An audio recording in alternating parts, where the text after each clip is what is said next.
Bueno, yo estoy encantada de estar aquí. Le quiero dar las gracias a Isabel por organizarlo y en general a todos vosotros, porque al final vais a dedicar parte de vuestro tiempo a conocer la problemática de una enfermedad de la que os voy a hablar.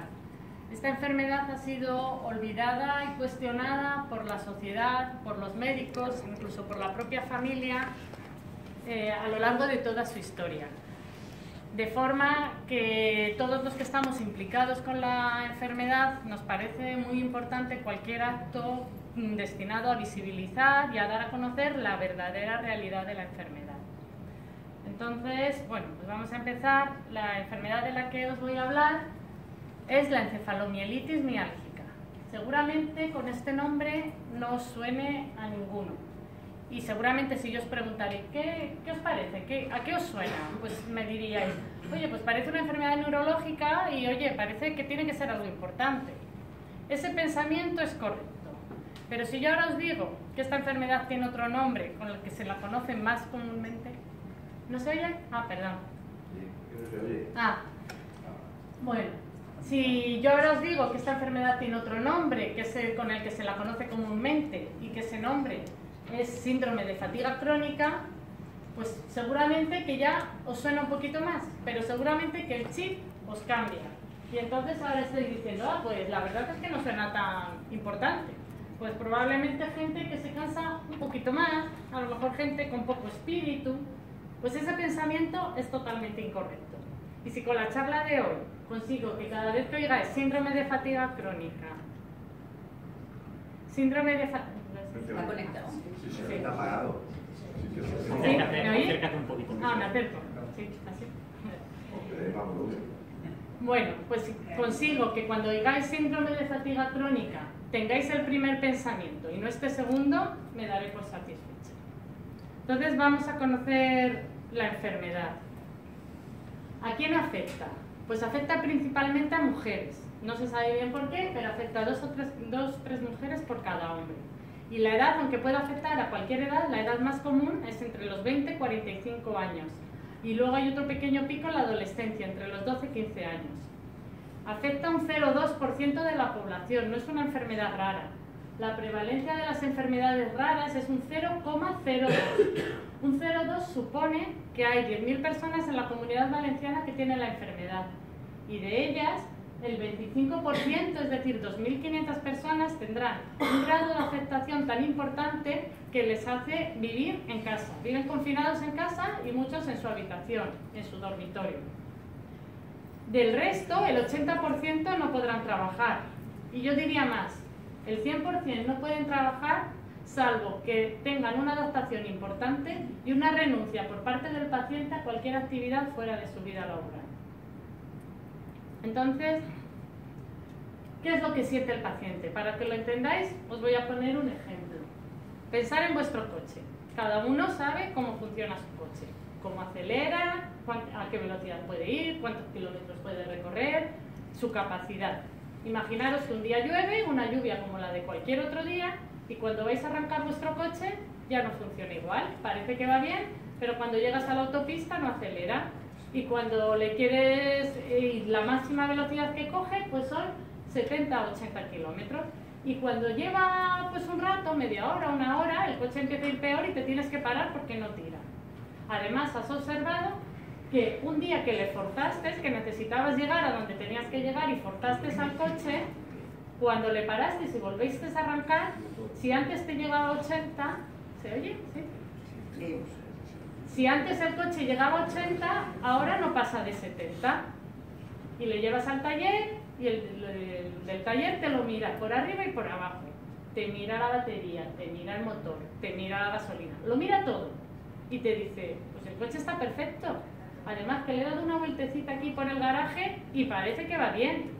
Tú le dices, no, es que mi coche no es ese. Mi coche no funcionaba así. No, se le nota a lo largo del día que no cumple con las expectativas que yo tenía de él. Y te dice, bueno, pues se ha estropeado, defecto de fábrica. Pues algo pasa así a los pacientes. Son gente sana que de repente, en un momento dado, algo les despierta la enfermedad. ¿Y qué es eso que les despierta la enfermedad? La mayoría de las veces, una infección. un catarro del que no se recupera. Pero también puede ser un estrés muy fuerte, el posparto, un posoperatorio, el contacto con una sustancia química. Y un pequeño porcentaje de pacientes no te saben encontrar ese detonante, pero aún en ese pequeño grupo te dicen claramente: yo a partir de este momento dejé de ser quien era. Y lo que te cuentan no es que se cansen. Algunos empiezan poco a poco con la enfermedad, otros empiezan de forma brusca con todos los síntomas.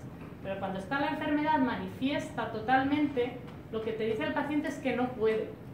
No puede caminar lo que caminaba. Cada 10 minutos, cada 15, se tiene que parar. No puede cocinar, porque cuando se pone a pelar las patatas, a la tercera patata la mano no se les agarrotan y no pueden continuar. No pueden ir a la compra porque no pueden coger el peso. Muchos días tienen que pedir ayuda para lavarse el pelo porque están agotados. No pueden mantener la actividad que hacían, no pueden conducir. Y todo eso acompañado de dolores muy fuertes, de dolores de cabeza, de problemas digestivos, de una necesidad imperiosa de tumbarse. Tú le dices: ¿no te vale sentado? No. No pueden mantener la posición de erguido durante mucho tiempo. El cuerpo les pide tumbarse porque si no se pueden llegar a caer. Y todo esto que les pasa a nivel físico, también les pasa a nivel mental. De forma que el paciente te dice: es que no me puedo concentrar, a veces no encuentro la palabra. Y hay pacientes que pierden la capacidad lectora. Y el mero esfuerzo de leer les es imposible. Y solo pueden leer el titular de, pues a lo mejor de un periódico. O gente que trabajaba 8 horas al día y te dice: ahora como mucho puedo estar delante del ordenador siendo operativo 3, 4 horas y con descansos intermedias y con un ritmo muchísimo más lento. Y te dicen que cuando hay conversaciones cruzadas en una mesa, pues a veces eso les agota y no llegan a entenderlas. Tienen una niebla mental que les impide llevar una vida normal. Y eso que le sucede, además observan que como si se esfuerzan, se hacen como el coche, se dicen: me da igual, yo voy a seguir, como dicen ellos, lo pagarán. Y a lo mejor estarán días, semanas o meses que no podrán salir de su habitación. Y eso sí tienen suerte, porque si se llega a un punto que llamamos el efecto crash, que es cuando el paciente se ha pasado demasiado, entonces la capacidad del paciente bajará. Y si antes hacía 1, ahora hará medio. Por eso es muy importante que los pacientes conozcan su cuerpo y sepan manejarlo. No se trata de poner buena voluntad. Y lo mismo, irán al médico y el médico: me podéis decir la prueba que queráis. Resonancia, analítica, electromiograma, biopsia, la que queráis. Todas son normales, todas. La más rara que se os ocurra. Claro, ahora no estamos hablando de un coche, que es un ser inanimado que ni siente ni padece, ni tiene dobles intenciones. Ahora estamos hablando de una persona que probablemente ha estado en cama el día anterior para poder ir al médico al día siguiente, que probablemente del médico se irá a su casa a tumbarse, pero que el médico lo que ve es entrar una persona de apariencia normal y que entra normal, y que le cuenta unas cosas que no entiende muy bien, y que todas las pruebas son normales. Y cuando el médico le dice por enésima vez que la prueba ha salido normal y el paciente se siente morir, pues al final llora. Y ahí ya sí que está perdido, porque entonces empiezan los ISIS. ¿Y si está deprimido? ¿Y si es que no quiere trabajar? ¿O y si es que quiere llamar la atención? Y entonces el paciente ya se desespera del todo y dice que no, que es que no puedo. Es una sensación, no es el cansancio que yo sentía antes, es otra cosa, es un sopor, es la peor gripe que te puedas imaginar, es impotencia, incapacidad total, su cuerpo no puede continuar. Y aquí os pongo cómo los pacientes en redes sociales intentan expresar lo que les pasa, que es un fallo total del sistema. Ir al baño, una maratón, se sienten solos, sin andar, sin hablar, sin pensar. Entonces, ante una enfermedad así, ¿cómo ha respondido la medicina? ¿Cómo hemos tratado a estos pacientes? Pues antiguamente no se les hacía caso, porque total, el no poder hacer algo, eso no es una enfermedad, pues serás un vago o un perezoso, pero eso no es motivo para ir al médico. O como mucho se decía que tenían depresión, o como mucho, los un poquito más finos decían que tenían fatiga, pero fatiga como síntomas, como quien dice, me duele el brazo, sin especificar que sea una enfermedad. Entonces, cuando tú a una misma cosa le pones nombres diferentes, no llama la atención y no parece que haya nada ahí importante. Pero, como os he comentado, esta enfermedad tiene un detonante y por eso mismo, aparte de con casos esporádicos a lo largo de la historia, ha habido casos que se han presentado en forma de epidemia. La más importante fue en los años 50, que hubo una epidemia en un hospital de Londres en que hubieron 200 afectados, la mayoría sanitarios. Claro, eso ya llamó la atención y entonces las autoridades sanitarias encargaron una investigación. De esa investigación no se llegó a saber qué es lo que había producido la enfermedad, pero se dejó claro que ahí había una enfermedad, una nueva enfermedad, describieron todos los síntomas y la acordaron en llamar encefalomielitis miálgica. Encefalomielitis por esa niebla mental que tenían los pacientes y miálgica por los dolores que tenían. Esto, que podía haber sido el inicio de la investigación en la enfermedad, había sido un brote de histeria colectiva. ¿Y por qué dijeron eso? Pues dijeron eso porque la mayoría eran mujeres y las pruebas eran normales.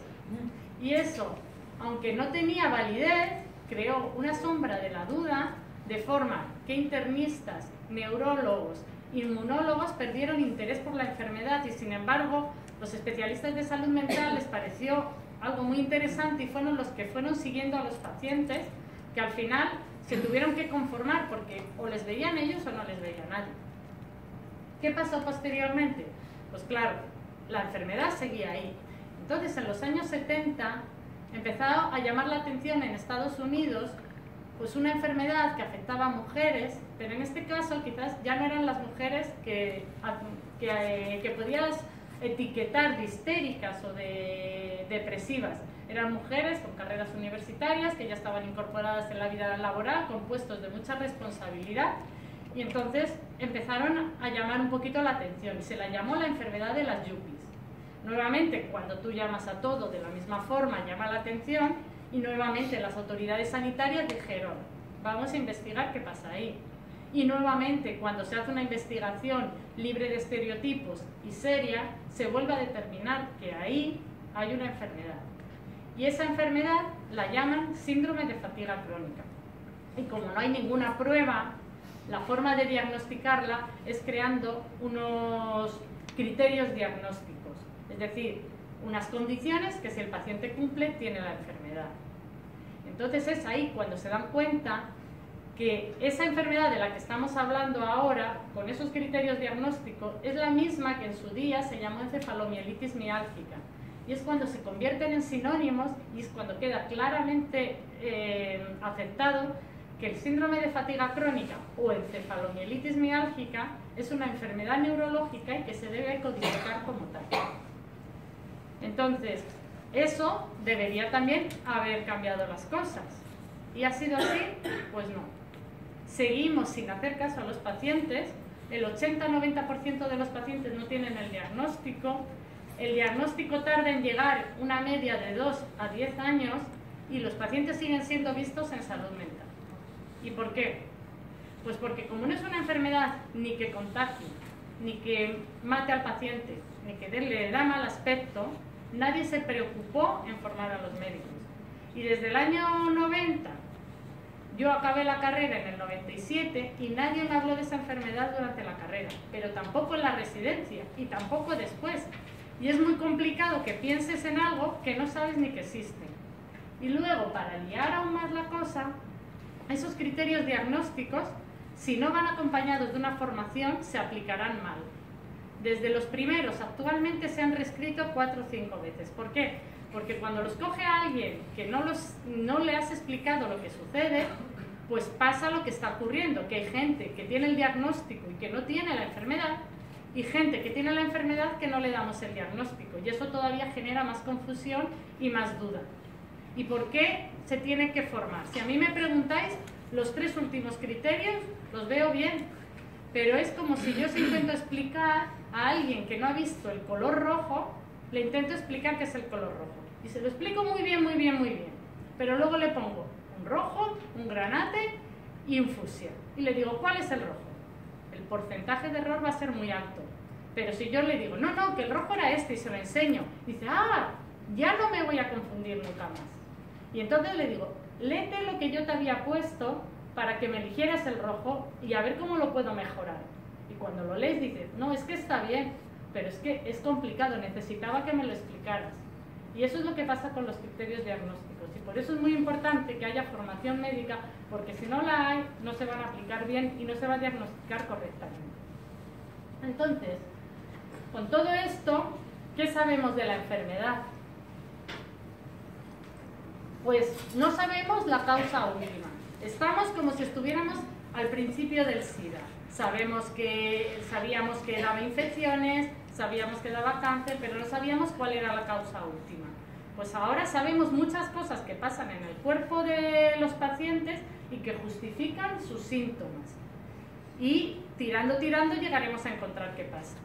¿Y qué es lo que sabemos? Sabemos que en una persona con una cierta predisposición, esa persona no es capaz de producir energía. Es decir, si hubiéramos cogido ese coche que no funcionaba y en vez de un mecánico se lo hubiera llevado a un laboratorio y me hubiera mirado la reacción química que se produce en la combustión de la gasolina, es decir, lo que hace que el líquido, la gasolina líquida, pase a energía mecánica, esa reacción no es correcta. Y en estos pacientes se ha visto que la producción de energía que se hace dentro de la célula en unos sitios que se llama la mitocondria, esa mitocondria está bloqueada. Y para que nos hagamos idea, en condiciones normales, una molécula de glucosa nos produce 36 ATPs. El ATP es la energía que el cuerpo usa, es su energía. Por cada molécula, 36 ATPs. Pues en estos pacientes que está bloqueada la mitocondria, el cuerpo tiene que buscar caminos alternativos. De forma que por esos caminos alternativos, cada molécula de glucosa solo se consiguen 2 ATPs. Ahora entendemos a los pacientes qué van a poder hacer si no consiguen ni el 10% de la energía que deberían conseguir. Así no pueden caminar, no pueden pensar, no pueden. Su cuerpo está como en un estado de hibernación y el cuerpo es sabio y les lleva a la posición de bajo gasto energético, a la posición de tumbados, a dormir. Pero sabemos más, sabemos que el sistema inmune está alterado. Si yo le hago una analítica está bien, pero si yo ahora cojo los leucocitos, sus células de las defensas, y las analice más en profundidad, veré que la proporción de CD8 es diferente, las citoquinas, ese sistema inmune no está como toca. También sabemos que existe lo que llamamos neuroinflamación, es decir, el funcionamiento cerebral no está igual. Por ejemplo, si usamos, ahora están empezando a usarse unas resonancias que se llaman resonancias magnéticas funcionales, y que lo que hacen es ver cómo la activación del cerebro frente a estímulos externos. En la clínica todavía no se usan, pero a nivel de experimentación sí. De forma que, por ejemplo, ahí es lo que os muestro, la parte de arriba, si yo soy una persona sana y alguien me toca aquí, se me activa una zona en concreto de mi cerebro. Pero si yo estoy enferma, en vez de verlo de arriba, veré lo de abajo. Hay una estimulación diferente. También hay una alteración en la barrera intestinal y muchas otras cosas. Y hay investigadores en todos estos campos de gran prestigio a lo largo de todo el mundo. Y cada uno va ahí tirando de la cuerda a ver si conseguimos saber qué es lo que ocurre y poder tratar a los pacientes. Y por tirar un poco, pues aquí en Valencia, la Universidad Católica está haciendo un estudio muy interesante buscando un biomarcador, es decir, buscando algo en sangre que nos identifique a los pacientes. Y yo colaboro en ese estudio, ¿y qué es lo que hago yo? Porque yo soy clínica, yo no soy investigadora. Pues yo digo lo que es el rojo. Es decir, aplico los criterios diagnósticos para tener grupos homogéneos, porque si no, no se podrán sacar conclusiones. Y después de todo esto, que sé que estáis, espero, sorprendidos, pues la pregunta, ¿pero podemos hacer algo por los pacientes? ¿Hay algún tratamiento? Pues desgraciadamente no hay tratamiento. Por ahora nos tenemos que conformar con poder ayudarles a calmar el dolor, a que tengan un aporte energético más o menos adecuado, pero sin embargo los pacientes empiezan a ver la luz al final del túnel, porque sí que es verdad que están ya empezando a hacerse ensayos con fármacos que actúan en el sistema inmune o en ese metabolismo que no va, que parece que están empezando a dar resultados. Entonces hay mucha esperanza. Y los pacientes en esta enfermedad están haciendo piña con los investigadores porque se están convirtiendo en los financiadores de los estudios. De forma que los investigadores hacen congresos donde invitan a los pacientes para darles explicaciones de dónde van ese dinero que ellos están invirtiendo. Y los pacientes promocionan la enfermedad para conseguir más subvenciones. Y en esa piña se tienen que unir los médicos y la sociedad para compensar un poco todos esos años de olvido y poder acelerar un poquito la máquina para poder dar mejor calidad de vida a estos pacientes. Y ya, pues para finalizar, deciros que recordéis que no todo es lo que parece, que si os ha gustado el tema y queréis profundizar más, os invito a entrar en un blog que he creado para dar visibilidad a la enfermedad, que se llama síndrome de fatiga crónica .de-encuentro, wordpress.com, y que muchas gracias.